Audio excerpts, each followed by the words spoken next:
he aroha tau korua, he wānanga atu, orunga i te tumu nei, e ui mai nei, tere ata nei o te mata o te Rapa Nui, he aha, te aha aura o te ai, he Rapa Nui. Te Rapa Nui, he hau e tahi, marama, puai, he iroa te mana, he iroa te tikanga, he iroa te me tātou. Te ai he Rapa Nui, ko rāroa, he poreko inga mai, pa he poreko inga e rā o tū maheki ni te kā inga o hangarau. Mai te poreko inga ki te mate inga, ki te hakare inga pai e te ngā poki, i te makupuna, i te hinarere, hakare i te hau nei he Rapa Nui. He hau haari te roa nei o te Rapa Nui, hau pa he tangata o i poreko mai ai nei, i o te opi tara e o te Kanarie, Kanada, o rā ua. Rā ui mau mai te opi tara rā iki nei, mai roto i poreko ai, maururu ki anua, e riana hawa Pākomio, hararua ku Manuel Guzman Cantillana, o rā ua, i hanga, mo haka moanga i te raua hua ai, mo haka poreko mai ia au i tōku ngā taina. E hangu potu au, hangu hopea o nua, e maururu ki a ia, i wai mai i te ora, i te reo neo e wānanga nei, i te manau, i te tikanga, i te kuhane, ki te hakari. Kuia te mea ere ki era he Rapa Nui. Ta koa, i hanga, mo mau mai te reo, ki te aamu, ki te mea tātoa o tātou o te Rapa Nui. Mo haapao, pahe peru, pahe ono hopea eri hakare mai e tātou te puna. Ki a rā ua ta koa ana wa ai te mauru uru i tātou te puna. I hakare mai e tātou i nei. Hei hanga o rā ua, hei tere o rā ua. I tū mai e ki nei, mo hakare mai ki tātou, i te ora nei, i te hanga nei, pahe Rapa Nui. Mauru uru te hakarongo mai. Reo haka hoki mai ero te ariki, ka inga kino wahi wa te ka inga, ai papa kuka puha, kai oko i te tangata. E haho e ariki ko haua ki nui ki te raramata, ko ako te ka ki te raramau, tomoro ki te hangarau.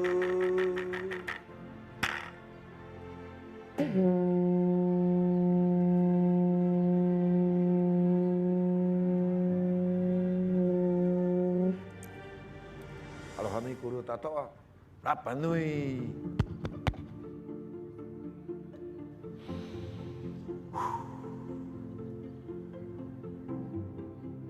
Este programa llega a ustedes gracias al financiamiento del Fondo de Fomento de Medios de Comunicación Social del Gobierno de Chile y del Consejo Regional.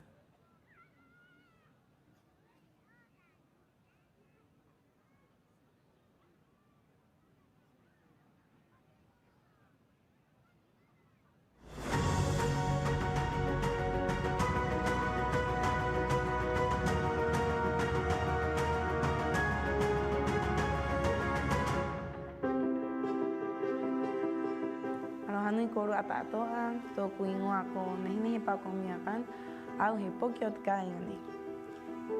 Ko arahi ato ku mahatu o te ai au he Rapa Nui, te haaura o te hau nei he Rapa Nui, he hanga ki tātou kāinga, he hanga, he moa ki tātou waikawa, tātou manu tere waikawa, manu tere henua, manu tere rai. Te me e hopea o te riwa mo i te tātou pahe Rapa Nui, hei te orunga tātou haka mai he au, i he au e noho e nei te hora nei, ki he au. Te nuo haho kai i te aamu o te rāua tupuna, kwai te rāua tupuna, o ira mātou, ko rā me e hopea o te riwa mo angi ai tātou mo i te e mo hapi ki te ngā poki ki te taure are a pe mu a kao hoi. de aamutua i tātou hakatereinga pahi Rapanui, tātou reo Rapanui, tātou manau mo hakariwa i mo atariwa, tātou kainga mo hapa mauru. Este programa llega a ustedes gracias al financiamiento del Fondo de Fomento de Medios de Comunicación Social del Gobierno de Chile y del Consejo Regional.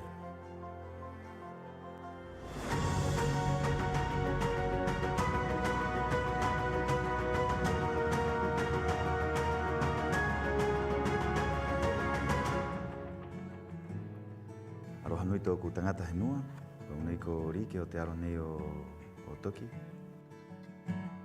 E koha uru a te honu nei.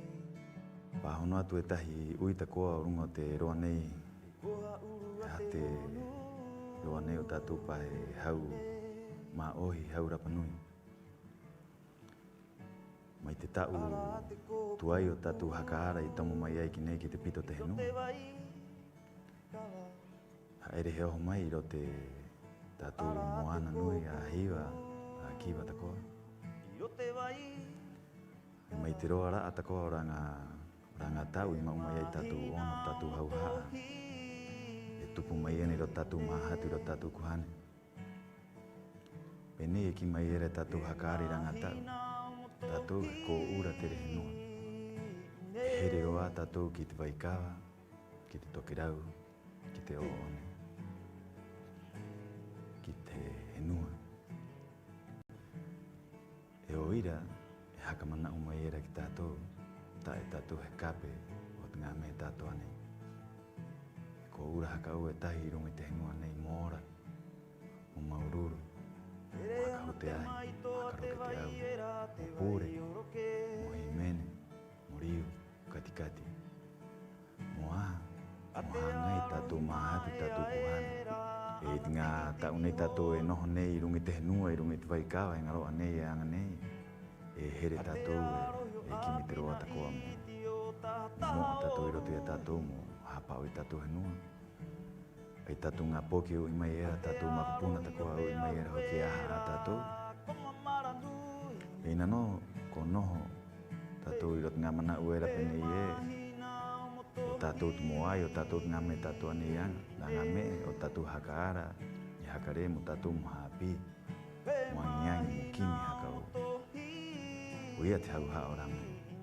Ina tātou kai anga e tahi me e hairima ne ia o tātou. Mo hakare mo tātou ngā poki, mo tātou makupuna ka hoana pe moa. O ira, e hoki haka o tātou ki roto ia tātou mo here mo angiangi, i kona he tātou e māroa nei. E ah tātou rongo, ka hakare nei mo te ngā tanga apiena ka o mai ena, e mo tātou maua, e hapa o te hakari, e hapa o te area. E hapa o tātou kuhane tātou mahatu. E ono nei hakare mai ai o te pito te henua o Rapanui. Mo te ao tātoa i rungi te henua nei ai roa tahi mana nehe nui nui e ko angi e tātou i te nui nui o te mana nei. Mo here o tātou pahe hau mā ohi. He ara haka aura mana e o te maua te rawea. Ki ahi o tātou no riwa, hai kuhane hai mahatu, mauru. Este programa llega a ustedes gracias al financiamiento.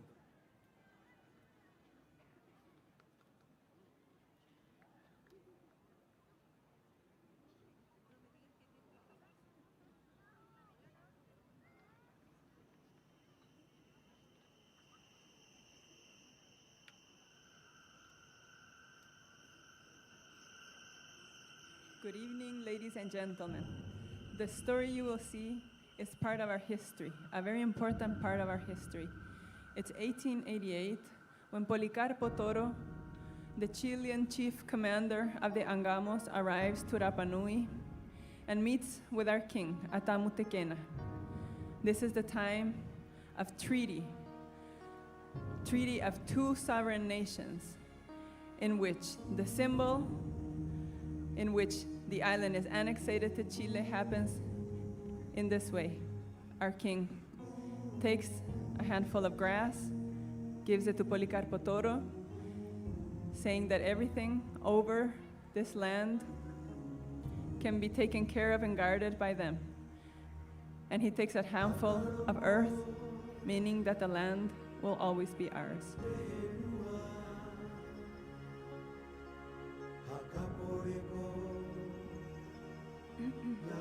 Yorana tātou, I mātou, ka aura atu, I te wānanga, tātou tūpuna, orunga, I te mahana era, ka tomo mai era te pahi era ko angamo ki nei, I o mai a Policarpo Toro, mo piri mai. Buenas noches, vamos a representar esta noche la llegada del transporte Angamos en el año 1888, en que llega el comandante, capitán de fragata Policarpo Toro, para hacer un nuevo acuerdo. En Tahiti, el rey Maurata está reunido con el obispo Tepano Yusen, quien lo aconseja. Maurata le dice: obispo, nosotros no entregaremos nuestra tierra.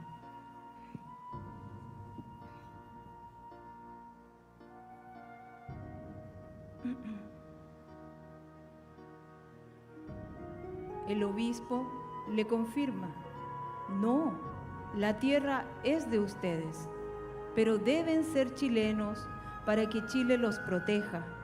Chile es un país conquistado. No les harán daño. Te pica po. Ina matu kai hanga mo wai matu e nua.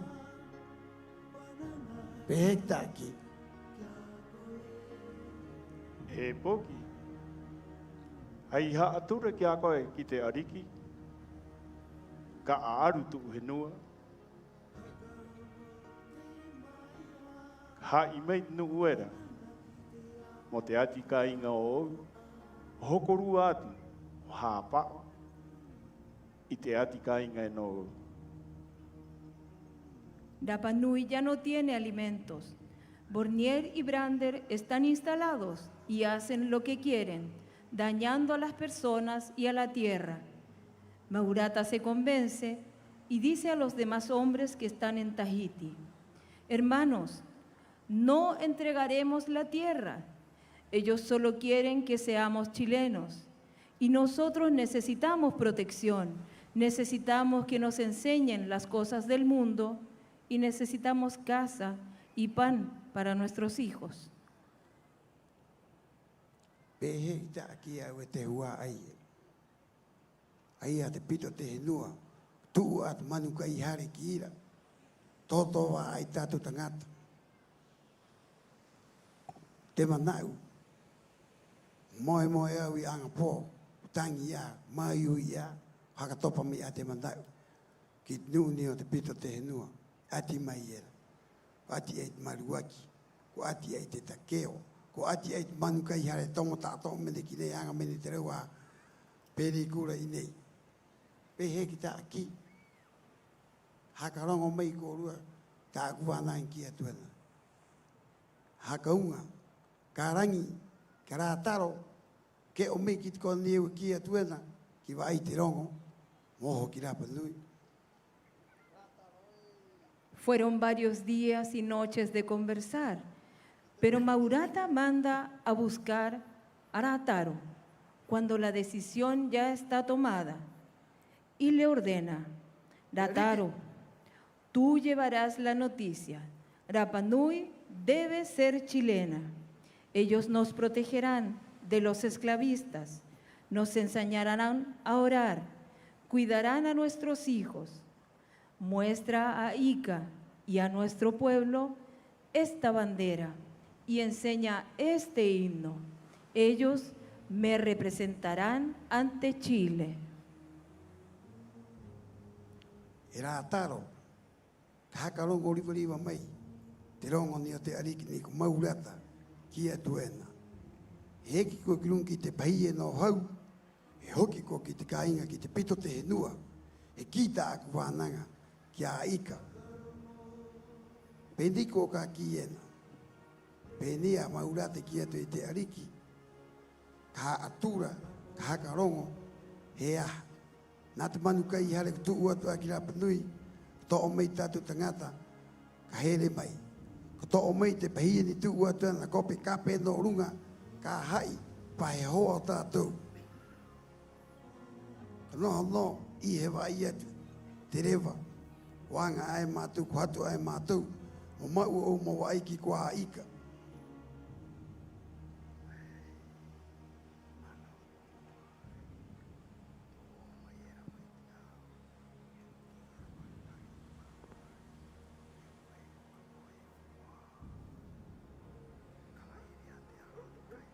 Te rewa nei, e mau ko ki Rapa Nui. Ka tua ko ki te pito te henua, e rere ko ki ro te waikawa, e kau heo, e tomo ki uta, e kimi aika, he wa ai te rewa nei. E ki koe, ka huki tatu rewa. Ka ara mai ena te kape pahi, topa tuene ki uta, e eiro a tatu rewa. Momo a mai a tatu. En Tahiti también, en febrero de 1888, el comandante Policarpo Toro informa en una carta al ministro de Hacienda, don Agustín Edwards, y dice: no concluiré esta comunicación sin volver a insistir una vez más en la necesidad de tomar posesión de esta isla cuanto antes sea posible, pues cada día estoy más convencido de su importancia. El Supremo Gobierno de Chile también estaba convencido de incorporar Rapa Nui a la soberanía nacional y comisiona al comandante Toro, quien viaja al mando del Angamos. El toque marca el zarpe de la nave. En ella también embarca Rataro Neru, que lleva la orden del rey Maurata.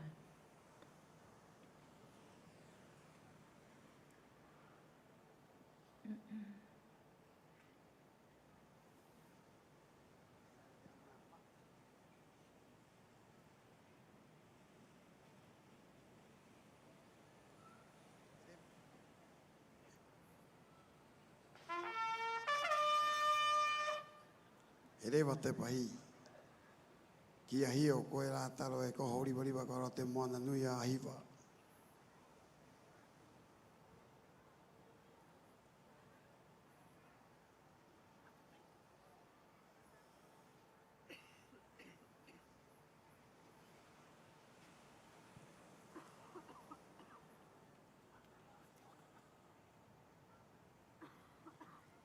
El 8 de septiembre de 1888, el Angamos ancla en la bahía de Hangaroa al anochecer.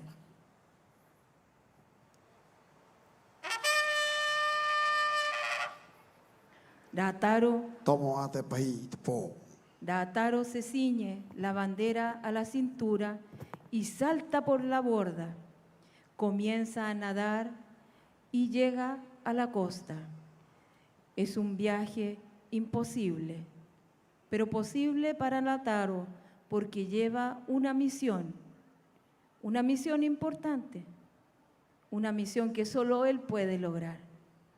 Trae nuestra bandera, trae nuestro himno y lo lleva a los Rapa Nui.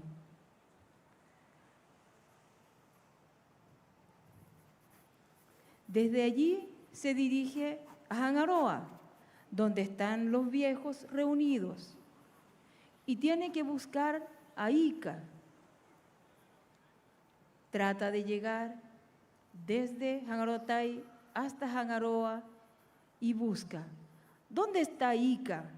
Tengo un mensaje del rey Maurata en Tahiti. Eika, hekoe. Eika, hekoe. Pero Ica no está. Nicaragua Viviri tampoco está. Y Papa Marama tampoco está. Solo está Tequena, a Otaji, a Tequena, a Hongo, a Baituru, a Kaua Eaeni, descendiente de Hongo, hijo de Tuumajeque, hijo de Jotumatua, el Rey Supremo. El 8 de septiembre, los hombres deciden ser chilenos. Iraataro entrega el mensaje, entrega la bandera y enseña el canto.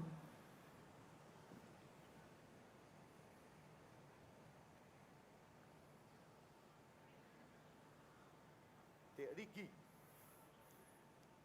Iau.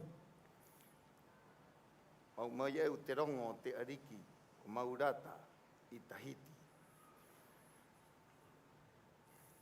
Tomo mai te pahi.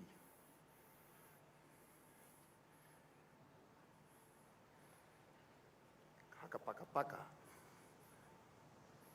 Te rewa. Maoa. Le pide a la gente que se reúna para enseñar el canto. Taka taka mai korua. Taka taka mai korua. Ka kuku te epe. Ka haka rongo mai. Kia hiona oe Maurata e. Kia na oe Maurata e. Ina hakau, hakau, hakau. Kia hiono oe Maurata e. Ina hakarong hakau mai. Kia hiona oe Maurata e. Kia hiono oe Maurata e. En Mataveri viven Alexander Aripaea Salmon, administrador de la compañía Brande Bonnier, y su esposa Pijarii, y otras mujeres y hombres que trabajan ahí, y se preparan para la llegada del comandante Toro y el gran acontecimiento. Hindari, hareo etima ya, taro tiumara, hamen tato tima, te taime te tato honui, hiti, ami toyo hipa, hareo haman fare, fanehne fare, Vini, vini, vini, vini, vini, vana, vana, vana, vana, vana, tiare Tahiti, Vini, vini, vini, vini, vini, vana, vana, vana, vana, vana, te aonei. Ya es el 9 de septiembre. Policarpo y sus ayudantes llegan a Rapanui y van hacia Mataveri, donde está esperándolo Aripaea, quien lo recibirá. I tirua mahana. E tau patikape pahi. Ana ko tāna nuna. Mo piri ki ātamu te kena. Mo aamu ararua. O runga. I te ora raa o te pito te henua.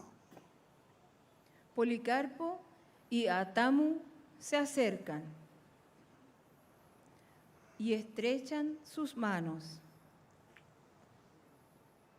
y hacen un convenio que todos conocemos. Se conocen y se sienten. Policarpo entonces, sellado el contrato, sellado el convenio, sellado el acuerdo, lee la entrega. Tāpa oa. Te parau. O te ariki. O te kena. Ararua. Ko te kape. Policarpo Toro. I tomo meira Policarpo Toro. He te ke i te rewa. O te Rapanui. Hukia. Mana marama o tatu ariki Maurata. I unga mea i a rātaro. Haka i te peni a tātou e ora noa e ero a tātou rewa. Peira te aamu e te hua ai e. O te horera ka tāpa oera nu tātou e riti kona riti rauanga. Y Orana, los abajo firmados, jefes de la isla de Pascua, declaramos ceder para siempre y sin reserva al gobierno de Chile la soberanía de esta isla. Nos reservamos nuestros títulos de jefe de que estamos embestidos.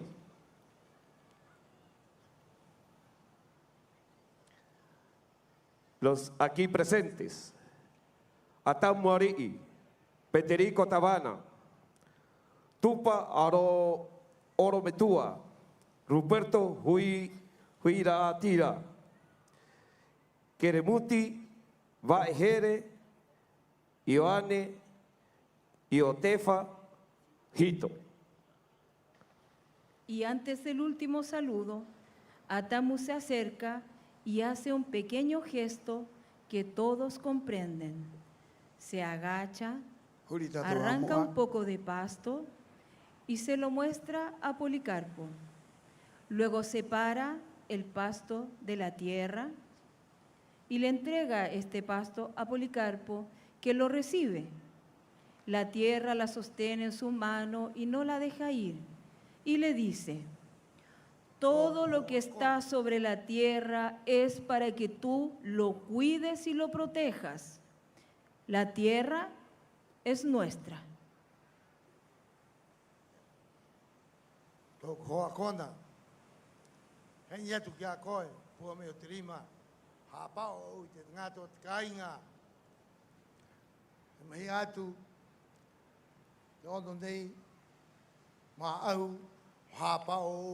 Matou i tōku tangata. O one, o oku, o tōku kāinga, māua.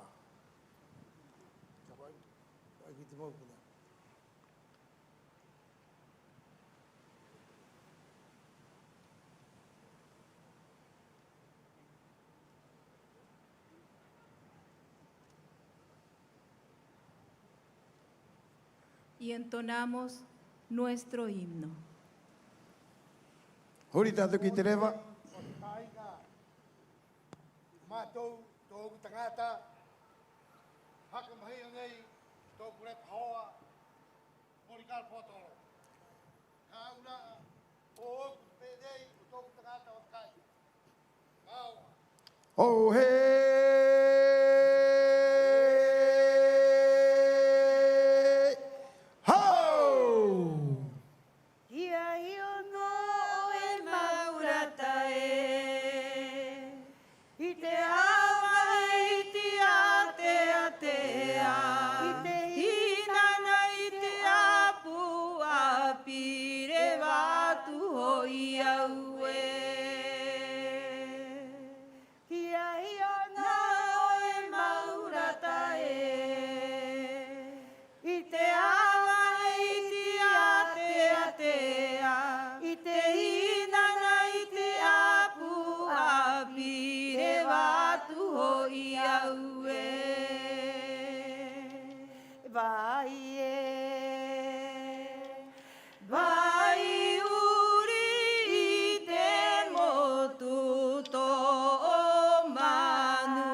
Muchas gracias por su atención. Maururu koru.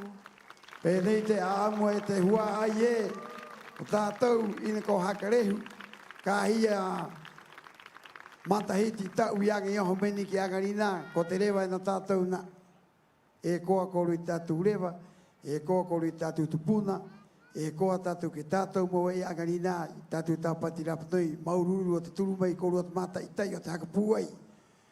I ora na tātou, Maururu. Auro, Uro tatore. tatoe, Itere vatamarue. Uro, ahuro, ahuro tatoe. Itere vatamarue. itere Vatamarue. I ora na tātou e maururu.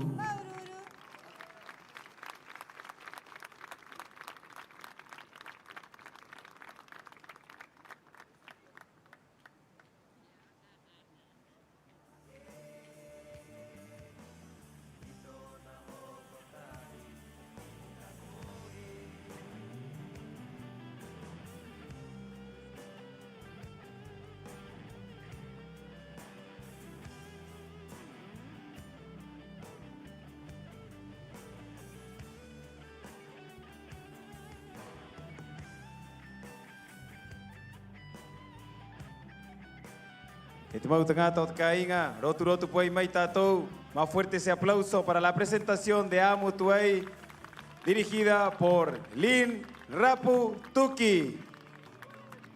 Maururu ki te nuku nuku tangata ye ke mai ki runga i te ahunei mo hakat ke amai i te raua a amu tuai. Peira ana te maua ai e, hanga ana matou mo maururu haka o ki te nunaa e tautoro mai ena i te raua rima, mo tātou tātoa moe arivariva o to tātou ngongoro. Te tangata tautoro mai ai i te pōnei, ko te Hotel Nayara Hangaroa, e to ona gerente ko Jerónimo Edwards. Peira ana te maururu ki te Rentacar Oceanic, ki a Roberto Araki, e peira ana ki a Rosita Hito. Así es, Viti, queremos hacer mención a nuestro auspiciador de la noche, Hotel Nayara Hangaroa, y su gerente Jerónimo Edwards. Y también a Rentacar Oceanic con la presencia de Roberto Peña Araki y Rosita Hito González. Quien pido fuerte aplauso para nuestros auspiciadores de esta segunda noche de nuestra Tapati Rapa Nui 2024.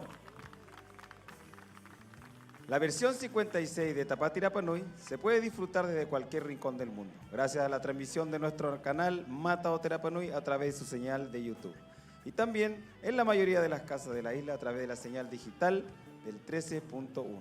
Pero eso no es todo. Gracias a una alianza con Pacifica TV, nuestro festival podrá ser visto en más de 16 islas del Pacífico. E te hua aie, te Mata o Rapa Nui, mata ki a i te waha aroto i te YouTube, mo take a e tātou tātoa e te nuu o te henua tātoa o te poro henua. E iroto i nā roa a, e airo a e tahi piri ki te Pacifica TV, mo te taina o te ao mā ohi, ka tahi kau mā ono motu o te henua mā ohi, e mata i te mai nei i tō tātou ngongoro. E te maingo tātou kainga, i koe amai ia, te haito o te aati o te himene api. Tenemos los resultados de la competencia de canto inédito. El tercer lugar, y quiero pedir un fuerte aplauso para ella, Alicia Ica Acuña. En el segundo lugar tenemos un empate. Iteruare matamua, eruanuna a ire iteruare nei matamua. Terae, kotahira nahoe, eterua ko Jaime Riroroko.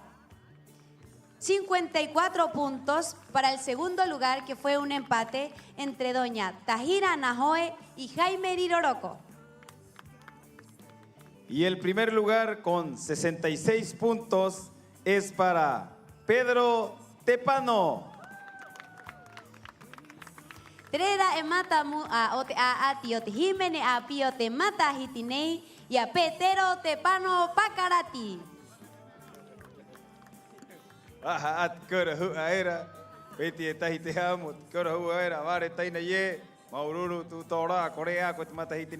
Más fuerte ese aplauso para los participantes y los ganadores de la competencia de Jiménez Api. Ete hua aie, ite horanei, he que mai terua nuku tangata, moa ati, iroto itroa a atinei, ote a amo tuai. La siguiente presentación le corresponde a Hugo Teave en la competencia de Aamu Tuay. Más fuerte ese aplauso.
Ai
Atakaro hiva, ite pito te henua. Kainga noi. Mata ite haumaka, iroto ito ona atua po.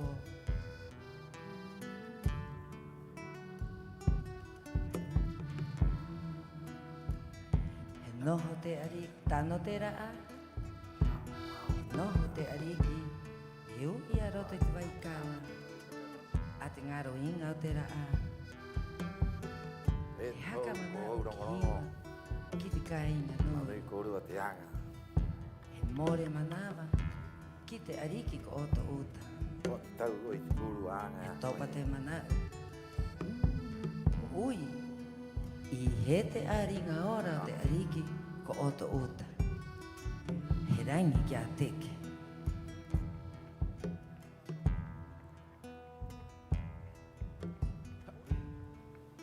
Ka tarai, tā pura riva te amo tātou.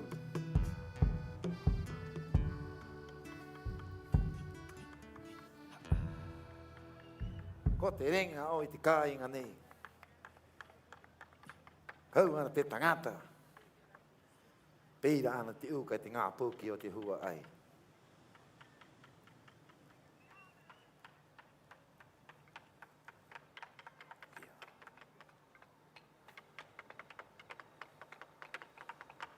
Hau e tōku kāinga te puna e ko hiwa e.